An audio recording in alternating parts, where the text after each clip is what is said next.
Tapi konteksnya dokter merepostkah atau apa nih akhirnya Tidak terseret ada. hal ini? Jadi Richard Lee membuat postingan, setelah itu beberapa saat setelah itu ada undangan kolaborasi, setelah itu sudah sampai di situ saja tanpa saya tahu untuk captionnya lain-lain, itu memang Richard Lee yang memposting. Tapi sampai saat ini konflik itu masih berlanjut nih antara dokter pribadi dengan HS itu dan Nggak apa-apa kan Ibu Heni orangnya baik ya, orang hebat, orang yang punya segalanya. Saya orang biasa saja kayak gitu. Jadi ya biarkan saja Bu Heni mau seperti apa, saya nggak mau ambil pusing seperti itu. Tapi sebenarnya untuk menegaskan, adakah postingan atau repostan dari dokter? Saya tidak ada memposting, saya tidak merepost.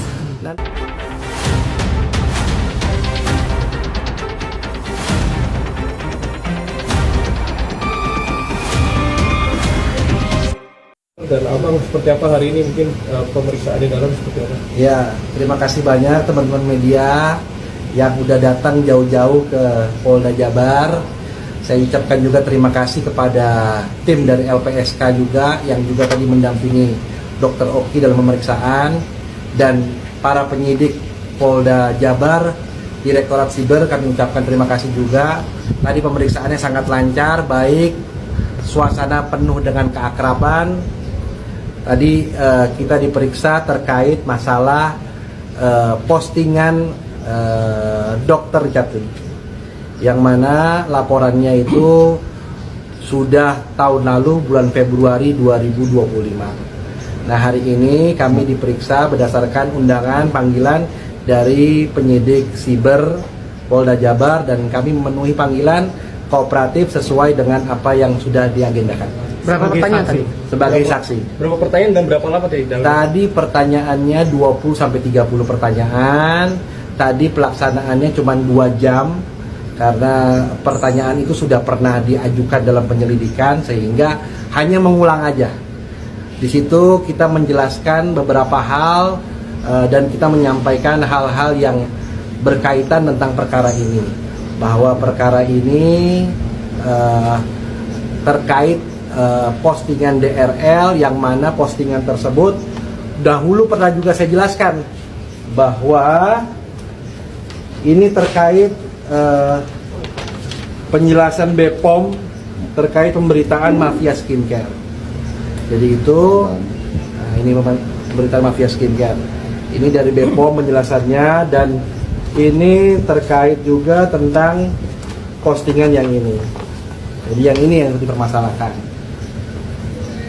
Jadi Dr. Oki kapasitasnya hanya sebagai saksi, ya, sebagai saksi. Nah, di situ.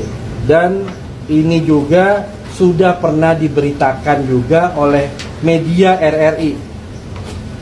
Ini juga saya sampaikan juga ke teman-teman media, biar teman-teman media juga lihat nih, ya kan? Silakan baca sendiri. Pabrik mafia skincare. Nah, ini jadi tadi itu kita melampirkan bukti-bukti.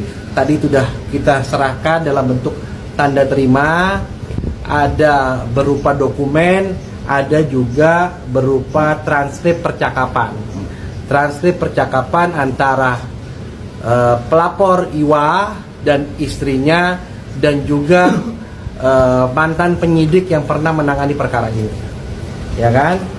Karena sekarang saat ini Dr. Oki diperiksa di Siber, itu dahulu pemeriksaan ini di Krimum, saat ini dilimpahkan ke Siber. Nah, penyidik yang menangani dahulu itu punya hubungan dengan pelapor. Tadi kita telah lampirkan juga bukti-bukti tersebut. Berarti ada laporan juga ke Propam, tidak? Iya, nantinya kita akan pertimbangkan untuk laporkan penyidik tersebut. Tapi tadi sudah kita sampaikan dalam bentuk berita acara, sudah kita jelaskan juga. Jadi kita lihat nanti bagaimana kelanjutannya. Karena penyidik ini yang kami lihat selalu yang dipakai oleh pelapor dalam hal pelaporan-pelaporannya. Dok, gimana dok dengan dilaporkan oleh IWA dan dan istrinya HS ya, berarti Ya. terseret masalah ini, gimana Ya. dok? Karena kan dokter hanya sebagai saksi. Ya nggak ada masalah, selagi saya bisa membantu penyidik untuk memberikan keterangan, ya saya berikan. Selagi saya tahu, ya saya ceritakan. Yang nggak tahu, ya saya katakan nggak tahu. sebatas itu. Tapi konteksnya dokter merepostkah atau apa nih akhirnya Tidak terseret ada. hal ini? Jadi Richard Lee membuat postingan, setelah itu beberapa saat setelah itu ada undangan kolaborasi, setelah itu sudah sampai di situ saja tanpa saya tahu untuk captionnya lain-lain, itu memang Richard Lee yang memposting. Tapi sampai saat ini konflik itu masih berlanjut nih antara dokter pribadi dengan HS itu Ya. dan Nah, nggak apa-apa kan Ibu Heni orangnya baik ya, orang hebat, orang yang punya segalanya. Saya orang biasa saja kayak gitu. Jadi ya biarkan saja Bu Heni mau seperti apa. Saya nggak mau ambil pusing seperti itu. Tapi sebenarnya untuk menegaskan, adakah postingan atau repostan dari dokter? Saya tidak ada memposting, saya tidak merepost.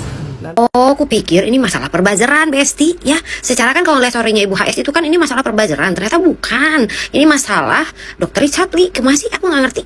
Terus kenapa jadi ada hubungan sama penyidik? Ini harus jelas ini hubungannya hubungan apa ini? Jangan sampai nanti jadi salah tafsir ya. Tolong diklarifikasi sapi ya. Bicara soal hubungan kan kita jadi pikirannya yang enggak gitu kan. Pokoknya intinya kalau Dokter Oki nggak pusing ya kita juga ngapain pusing gitu ya. Jadi ya udah biarin aja. Kita lihat aja prosesnya seperti apa ya kan. Tapi aku setuju Besti sama semua yang diomongin sama Dokter Oki. Karena Ibu Heni itu orang baik. Betul-betul orang baik dia itu. Betul. Dan teruntuk Dokter Oki, semangat ya Dok ya. Jangan pantang menyerah. Kalau perlu ditemenin ke Bandung tinggal kasih tahu, nanti aku temenin di Bandung kita kuliner, oke? Guys, kita bahas soal Dr. Oki ya. Jadi ini adalah Dr. Oki pertama yang hari Jumat siang kemarin mendatangi Polda Jawa Barat terkait kaitannya sebagai saksi atas pelaporan owner skincare yaitu HS yang mengatakan bahwa Dr. Oki ini terlibat dalam isu-isu pencemaran nama baik terkait suatu pabrik milik owner skincare HS yang pernah ditutup oleh BPOM. Tetapi BPOM memang merilis bahwa dalam pabrik tersebut tidak ada ditemukan kandungan bahan berbahaya. Ya, jadi hanya ada kesalahan atau kekurangan administratif. Kemudian setelah dipenuhi, pabrik tersebut kemudian beroperasi kembali. Jadi yang saya mau bahas, Dr. Oki ini hanya diperiksa sebagai saksi ya atas dugaan-dugaan tuduhan Dr. Oki terhadap HS sebagai pemilik mafia skincare.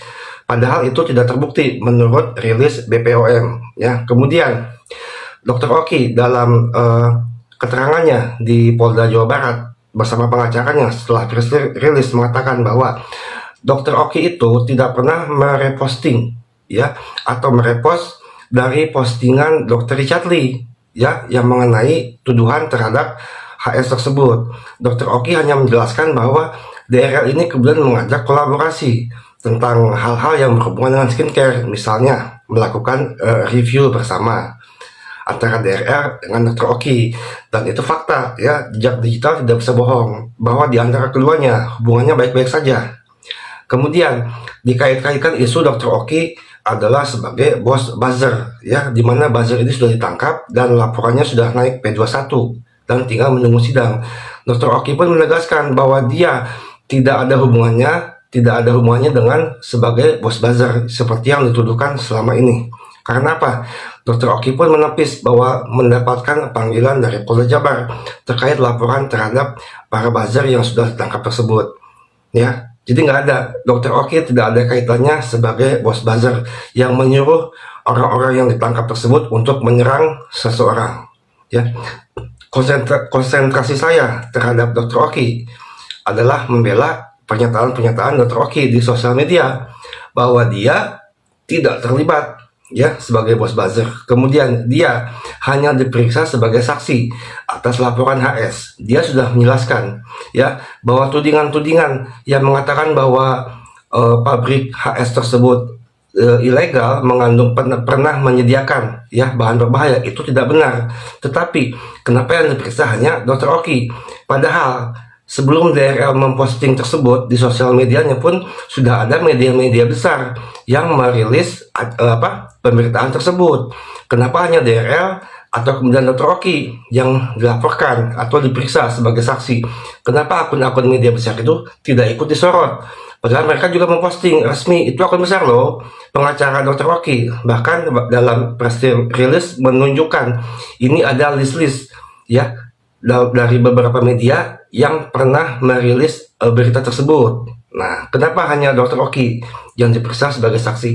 Apakah kedepannya pemilik akun-akun media ini juga akan diperiksa terkait pemberitaan tersebut yang ternyata diduga itu tidak benar. Jadi Dr. Oki di sini hanya sedang melakukan pembelaan atas nama baiknya yang tercemar karena diduga melakukan fitnah. Itu seperti itu ya. Kemudian terkait kesaksian Dr. Oki di sidang Nikita Mirzani, itu juga saya percaya karena sejak awal Dr. Oki ini konsisten atas pembelaannya ya, bahwa dia bukan dalam pemerasan yang dilakukan oleh Nikita Mirzani. Jadi Dr. Oki tidak ada hubungannya dengan kasus antara Nikita dengan DRG. Dr. Oki hanya menyarankan agar semua masalah ini menjadi baik-baik saja. Silakan Teteh menghubungi Nikita Mirzani, berkomunikasi. Itu adalah bukti rekaman percakapan yang sempat beredar. Tidak ada Dr. Oki menyuruh Reza Galdis untuk membungkam Nikita Mirzani dengan sejumlah uang, tidak ada.